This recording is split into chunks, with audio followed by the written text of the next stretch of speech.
तो hello guys, कैसे हैं आप सब। आई होप सब अच्छे होंगे एंड मैं भी अच्छा हूं। सो गाइस, आप लोग थंबनेल देख के समझ ही गए होंगे कि आज हम लोग डिस्कस करने वाले हैं सिंथेसिस ऑफ आइसोनियाजिड। ओके, सो देखिए, ये आपके बी फार्मा थर्ड ईयर के 6th सेमेस्टर की मेडिसिनल केमिस्ट्री 3 का एक काफ़ी इंपॉर्टेंट टॉपिक है जो कि हमेशा AKTU में 2 मार्क्स में पूछा जाता है।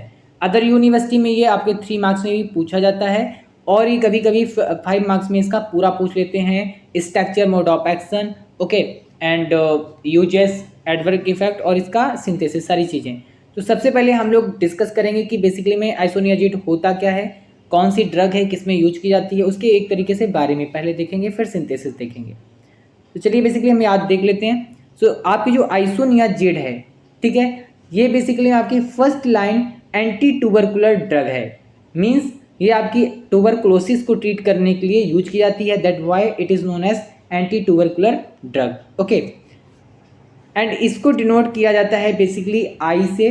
ओके, एंड इसको आपका 1NH से भी डिनोट किया जाता है। ये आप लोग लिख लीजिएगा, 1NH से भी इसको डिनोट किया जाता है। ये काफ़ी आपकी सेफेस्ट ड्रग होती है, ओके, अदर ड्रग्स से। बेसिकली में जो आपका एंटी ट्यूबरकुलर का क्लासिफिकेशन होता है 2 टाइप में डिवाइड होता है। First line anti tubercular drug and the second line anti tubercular drug. First line anti tubercular जो ड्रग्स होती हैं उसको फर्स्टली प्रेफरेंस दिया जाता है ट्रीट करने के लिए टीबी यानी कि ट्यूबरकुलोसिस डिजीज को, ठीक है। एंड उसके बाद हम लोग यूज करते हैं second line and anti tubercular drugs को, ठीक है। तो जो आपका first line anti tubercular drug है काफ़ी मतलब सेफेस्ट रहता है आपका second line anti tubercular drug से, ठीक है। अब अगर बात करते हैं इसके मोड ऑफ एक्शन की, सो ये क्या करता है, inhibit the mycolic acid synthesis. That means ये आपका इनहिबिशन कर देता है माइकोलिक एसिड सिंथेसिस का। अब बेसिकली माइकोलिक एसिड सिंथेसिस होता क्या है इसको भी आपको जानना इंपॉर्टेंट हो जाता है, ठीक है। सो बेसिकली में जो आपका एंटी ट्यूबरकुलोसिस, सॉरी, जो आपकी टीबी है यानी कि ट्यूबरकुलर डिसऑर्डर है, वो कॉज होता है माइकोबैक्टीरियम ट्यूबरकुलोसिस नामक बैक्टीरिया से। ये आप इधर मैं लिखे दे रहा हूँ, mycobacterium, okay, mycobacterium tuberculosis bacteria होता है, उससे ये कॉज होता है, ठीक है। तो उसमें क्या होता है, जो ये आपका माइकोलिक एसिड होता है बेसिकली में उसकी सेल वॉल है ना, जो आपकी माइकोबैक्टीरियम है उसकी सेल वॉल का काफ़ी एसेंशियल एक तरीके से मटेरियल होता है। और इससे क्या होता है, माइकोलिक एसिड से उसकी सेल वॉल काफ़ी रिजिड हो जाती है और वो एक ग्रोथ करने के लिए काफ़ी उसके लिए हेल्पफुल है माइकोलिक एसिड, ठीक है।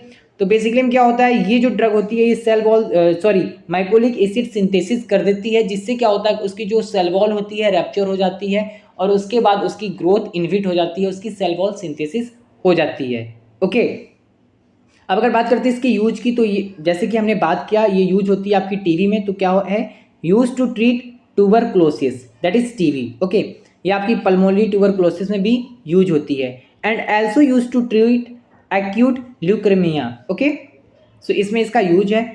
अब अगर बात कर लेते हैं इसके एडवर्क effect, that is ADR, that is एडवर्क drug reactions, जो कि इसके एडवर्क इफेक्ट होते हैं। ओके, तो वो क्या क्या है, पेरिफेरल न्यूरोराइटिस में इसका एक तरीके से इसका एडवर्क इफेक्ट है। एंड आपका ऑप्टिक न्यूरोराइटिस होता है, एलर्जी रिएक्शन हो जाती हैं, हिपैटोटॉक्सिसिटी यानी कि पेट में दिक्कत होना हिपैटिक सेल्स में, ठीक है। एंड गैस्ट्रिक अपसेट, ये सारी चीज़ें इसकी हो जाती हैं, टॉक्सिसिटी कॉज करता है, ठीक है। अब बात कर लेते हैं इसकी सिंथेसिस की। ये हमेशा अक्सर AKTU में 2 मार्क्स में पूछी जाती है, अदर यूनिवर्सिटी में 3 मार्क्स में, ठीक है। काफ़ी इंपॉर्टेंट और काफ़ी सिंपल है, ठीक है। तो इसमें आइसोनियाजिड की जो सिंथेसिस होती है उसका जो प्रिकर्सर होता है वो हम लोग यूज करते हैं 4 मिथाइल पैराडीन। ओके, सो ये आप देख सकते हो, इतने अगर स्ट्रक्चर को आप देख रहे हो, मिथाइल को थोड़ी देर के लिए रिमूव कर दो, ठीक है। तो ये जो आपका स्ट्रक्चर है वो आपका है पैराडीन का। किसका है, पैराडीन का। इसमें क्या होता है, एक बेंजीन में यहाँ पे इस जगह पे N लगा होता है, ठीक है। तो ये आपका स्ट्रक्चर होता है पैराडीन का। तो इसी में क्या होगा कि 4th पोजीशन पे मिथाइल ग्रुप को अटैच किया गया है। देखिए यहाँ से काउंट करते हैं, यहाँ से 1 2 3 4, ठीक है। तो 4th पोजीशन पे आपका मिथाइल ग्रुप है, तो ये आपका हो जाएगा 4 मिथाइल पैराडीन। ओके, अब क्या हो रहा है, इसका ऑक्सीडेशन हो जाता है, इसका ऑक्सीडेशन होता है। तो कुछ भी आपको नहीं करना, सिंपली याद रखना कि जो ये मिथाइल ग्रुप था यहीं पे थोड़ा सा चेंजमेंट होना और स्ट्रक्चर आपका सेम रहेगा। यहाँ पे क्या हो जाएगा, आपका COOH लग जाएगा, क्योंकि OH क्या यहाँ पे OH चेंजमेंट हुआ है ना, COOH यहाँ पे लग गया है। क्यों लग गया है? क्योंकि यहाँ पे ऑक्सीडेशन हो रहा है, ठीक है। और ये आपको जो कहलाएगा वो कहलाएगा, ये जो आपका इंटरमीडिएट प्रोडक्ट कहलाएगा वो कहलाएगा आइसोनिकोटिनिक एसिड। देखिए इसको आप निकोटीन से समझ सकते हैं, ठीक है। और आइसो को आप यहाँ से आइसोनियाजिड से ले लीजिए, यानी कि आइसोनियाजिड से ले लिया और निकोटिनिक एसिड आपने लिया निकोटीन से आपने सोच समझ के, ठीक है। अब क्या है, इसमें बेसिकली हम लोग रिएक्शन करा देते हैं उसकी हाइड्रोजन की, ठीक है। हाइड्रोजन क्या होती है? बेसिकली में दो एमाइड ग्रुप इसमें जो अटैच होते हैं एक बॉन्ड से, ठीक है।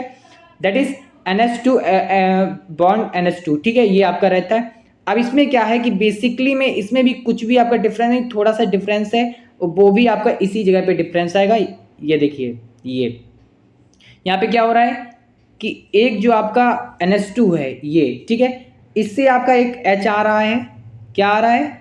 एक NH2 से आपका H आ रहा है और इधर से आपका OH आ रहा है। ये दोनों मिला के आपके बना रहे हैं H2O।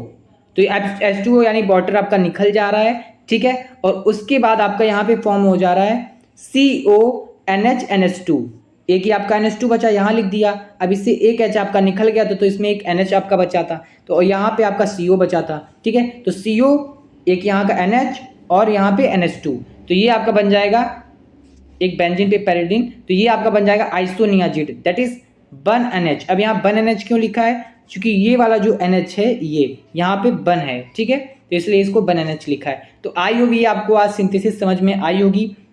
एक से दो बार आप प्रैक्टिस करेंगे तो 100% आ जाएगी। अगर आपको वीडियो अच्छा लगा है तो प्लीज़ चैनल को सब्सक्राइब करिए, वीडियो को लाइक करिए। ऐसे वीडियो देखने तक हमारे चैनल तक बने रहिए। Thanks for watching this video. And अगर आपको ये सिंथेसिस का नोट चाहिए तो मैंने टेलीग्राम चैनल में ऑलरेडी अपलोड कर दिया है, आप वहाँ से जाके देख सकते हैं। Again thanks for watching this video.